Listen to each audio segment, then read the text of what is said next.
Disclaimer. Well, the video that you're about to see is about compost. It is not a definitive guide about compost. A lot of what you see might be wrong and completely inaccurate.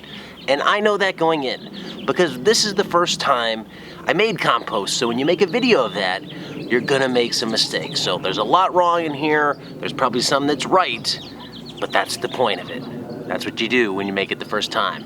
Stay tuned and you'll find out more about my adventures into compost in this and subsequent videos. And given that it's my first time, thank you for understanding and being nice about it. Compost, it's the stuff permacultural dreams are made out of. Combine compost with food forests and swales, and you have everything a permie wants. It's one of the reasons a lot of people get into this sector. They're fascinated by building soil, and one way to build soil is through the addition of rich compost like this. It started many, many years ago with Farmers of 40 Centuries, the classic book, up through the works of Lady Eve Balfour, to the more modern Dr. Elaine Ingham, and the work of this guy right here. After hearing Jeff talk about compost and after seeing him build compost at that PDC, I was fascinated by it. I always have been. That's one of the reasons I got into this sector. I wanted to remineralize my soil, grow more nutrient-dense food. So what I'm trying to test is, can you actually make this stuff, which I bought from a compost producer, at home? Or really, can I make it at home in a way that rivals the quality of this? Now, this is made by a professional composting company that has all sorts of big equipment, all the right inputs, all the right sprayers, the way to monitor the system. They have the experience, they got it down. I don't have any of that. I don't have the materials, I don't really have the space, I don't have the experience, and I really don't have the equipment. So this is basic bare bones composting. It's gonna be me taking stuff I find around here and combining it with some sourcing of scraps that I'm gonna get from my neighbors and attempt to make my own compost pile. I've never really done it because I don't really have the materials. I divert my organic waste into other areas, like the chickens, or burying it on the fill pile that I'm sitting in. So here's my attempt, my first attempt at really truly trying to make good quality compost, just like this. One of the reasons I've never really made compost is because I've never had a lot of organic material to put into the compost pile, or I've been heavy on all one material, usually browns. The greens are one thing I just don't have a lot of because they don't have grass, and I don't have any other sources of those. So today though, I happen to have the right combination to make a compost pile, or at least what I think is the right combination, because I've actually imported a lot of materials to do it. The first thing I have for all my nitrogen is a bunch of grass clippings.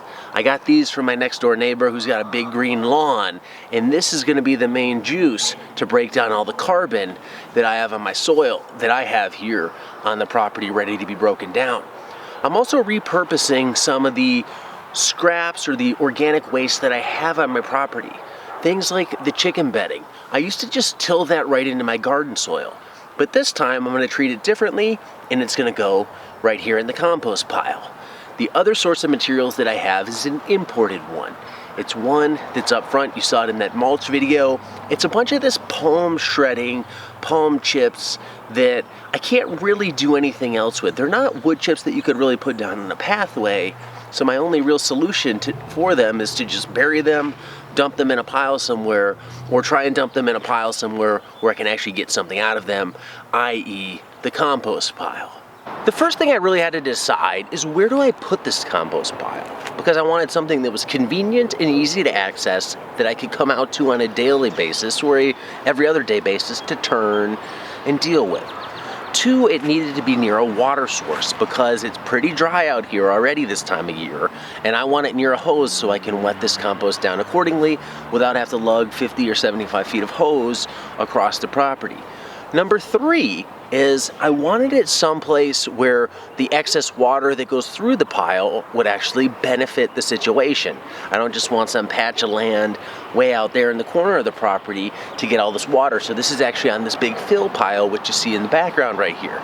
So any water that goes in here can just soak in downslope is that way, so hopefully it'll flow down through the pile, which is good. It hydrates the pile. Number 4, it actually can benefit the pile by getting some biological activity happening right here in the pile itself. And then number 5, reason why it's right here is it's centrally located to all the stuff that I want to put into the pile.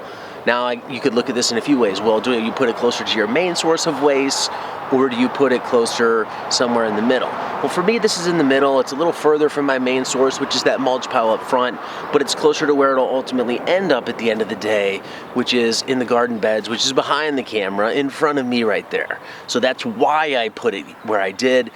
The one time I don't want to say I built the compost pile, but the one time I had the very hands-off static pile that I didn't really balance, I didn't turn, it was way the heck down there in that corner of the property, and it just sat there, and eventually I ended up burying it. I never did anything with it because it was located so far out of the way. So I think finding the right spot for it, someplace where you don't mind going to it to work it, is actually a smart decision. And hopefully it'll let me come out here and play around with this and bring the kids out and have them turn it. It's as much of a learning exercise as it is to gain the compost itself. So one of the main sources of really nitrogen and some carbon for the compost pile is going to come from the ladies of the chicken world here. When I clean out my chicken coop, there's really 2 areas that I can source organic material from. One is the underside of the coop. So in this little run here that you can see through that has the mesh on it, and underneath the coop itself right behind me. That stuff is what I would call pre-digested. It's already worked its way through the chickens. The chickens are turning on it, they're pooping on it. There's not as heavy of a concentration of manure on it as there would be inside the coop. So the stuff underneath I'm gonna save. I'm gonna dump that up in the garden in the chicken corral because I think it's gonna be less offensive in terms of flies and smells, and it's also a little bit more digested or broken down, so it's more garden ready. So I'll put that up there and let the chickens work it in that chicken tractor on steroids idea. The more heavily concentrated manure is gonna be in the bedding in here, which is a mix of fine bedding, wood chips, coarse wood chip bedding, and the peat moss, which I put in. So I'm gonna muck out the inside of the coop. That's gonna go down into the compost pile. I'm gonna save the stuff under here. That's gonna be cleaned out another day, and that's gonna go in the chicken corral in the garden. One thing I actually bought before I started this project was one of these Duraforks, a manure fork. I always used to muck out the chicken coop with a flat shovel and a, wide tine kind of, I don't even know what to call it, but a wide tine pitchfork, and it never worked so well because the tines were so wide. So this scoop, I think, will really help and make the job easier. Less than 20 bucks. You can find them at all farm supplies, Supply of Tractor Company, your local feed store, all sorts of places. We have a lot of horses around here, so I think that's the common use for them, but I'm gonna use it for chicken bedding. So here's how it scoops out the material. Pretty good. I think the fines are gonna wanna come through the bottom, but I think it will make the job easier. Cleaning out the coop is one of those things I never really loved to do it. So if I can buy a tool, even if it's a one-purpose tool to help make the job easier, I'm gonna do it, and I think that tool is gonna be the Durafork, and it'll work for me. So the durability might not be an issue here, given how much I'm actually using it. Here's what's left from the palm mulch pile here. I spread out as many of the wood chips as I could. The stuff that's left is a lot of almost kind of like straw. There's sawdust in here, and there's actually some palm fronds, and these are like the woody part or the base of the palm fronds. I'm not quite sure how this is gonna break down. I did some reading on it, and everybody says composting palm fronds is really hard to do. Like the city of Phoenix has a big issue with this because they have so many palm trees, they have trouble breaking these down. It's not wood, it's very fibrous material, and it's almost like a grass, but I don't think it's gonna compost down like a grass. So it'll be interesting. I'm gonna mix as much of this in as I can, but I'm gonna save some of the more palm fronds to actually put in the chicken run itself to help give the chickens and the soil a barrier in between them, because the chicken run is getting tore up from the chickens after 3 years, and I need to get something down in there to prevent more erosion. And my thought is if I can't compost it, I'll put it in there, they can walk on it, poop on it, and then eventually maybe it'll break down, and if it breaks down, it can just break down in there. So this is the other thing I'm gonna be composting here, are all the palm fronds. So this is one of those projects I didn't really want to take on today or this morning. It's pretty early when I'm filming this, but I have to because this grass is starting to go anaerobic and stink, and I don't want the neighbor who lives over there who gave it to me to complain, or the one who lives upwind of it to complain. So I need to get some browns in here to help neutralize this smell and stop it from going organic. That's why I'm starting this today. So let's get after it and get it done.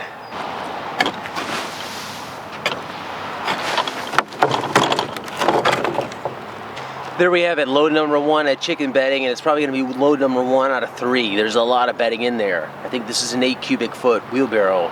So it's kind of crazy to think I have about 20 to 25 yards of compacted bedding in that chicken coop. But it's all gonna end up here. Now it's time to start mixing it in, because I wanna mix it in as I go.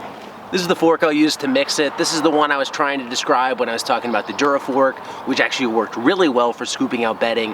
This doesn't work as well for the bedding. The slots are just too wide in between the tines, but this will work fine for turning this up.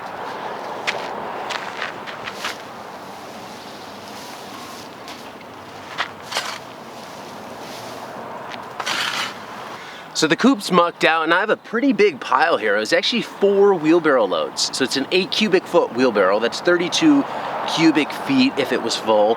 Let's call it 25 to be safe, 25 cubic feet of chicken bedding. So this is bedding mixed with manure. Some of it looks wet. I can obviously see the manure nuggets in it, and then I see a lot of bedding. What I don't know, and one of the concerns is, do I have too much brown here relative to the nitrogen that I have? Because the nitrogen is coming from the manure itself and then the grass clippings. And this is something I just don't know. I don't have experience with it. I don't know where used chicken bedding falls on the chart, because you obviously have carbon in the pine shavings themselves, but you have the manure, which provides the nitrogen component. How does it balance out? I don't know, we'll see. So next step is just to keep turning this pile, because I want it pretty well mixed. And then I'm probably gonna wet it down a little bit before I go and start adding the palm.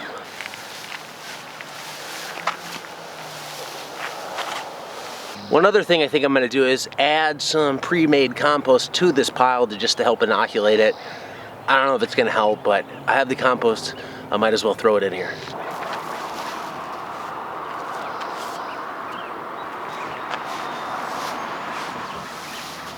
So seeing this palm, I'm a little leery to put it into the pile. There's a lot of little clumps like this, and I'm not quite sure what it is. It's like shredded sawdust and fiber. There's also a lot of the longer fronds in here, in bigger chunks like this, which are just gonna make turning the pile more difficult. So I did 3 wheelbarrow loads, and that's gonna be it. So I'm gonna dump this, turn it. Next step is to wet it.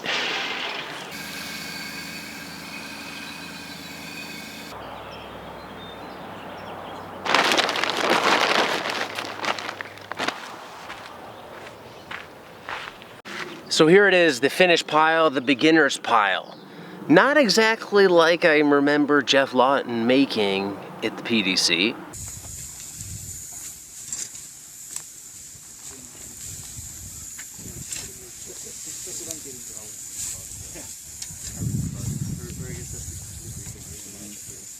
Okay, so it's not a Jeff Lawton pile. He's one of those people that's super passionate about compost. He gets into it, and that passion comes across in the way he talks about compost. And it's got this cool image around compost. So what are my thoughts after making this pile here? I don't know. It's a lot of work. Like, to have to come out and turn this every day for some compost, I don't know that I'm that excited about it.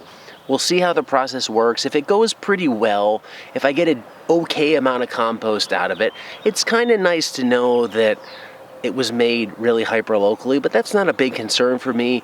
I'm not against compost, it's just the time that goes into making it doesn't always justify the effort, at least for me. I know a lot of people get on me about, oh, you shouldn't discourage composting. I'm not discouraging composting at all. In fact, I want other people to do composting really well so I can buy my compost from them. I don't want to make it. But this was an exploration into it. We'll see how it goes. I'll keep you updated. This is day 1 of the pile. I'm probably going to be turning it every other day. I know, maybe optimum, maybe not, but I don't want to be turning this pile every day. I think the tarp will help on the moisture issue. That's one of my concerns, is can I keep it moist enough to help it break down? We'll see on that, but this is it. Compost pile, day number 1. We'll see how it goes. Thanks for watching. Until next time, be nice, be thankful, and do the work.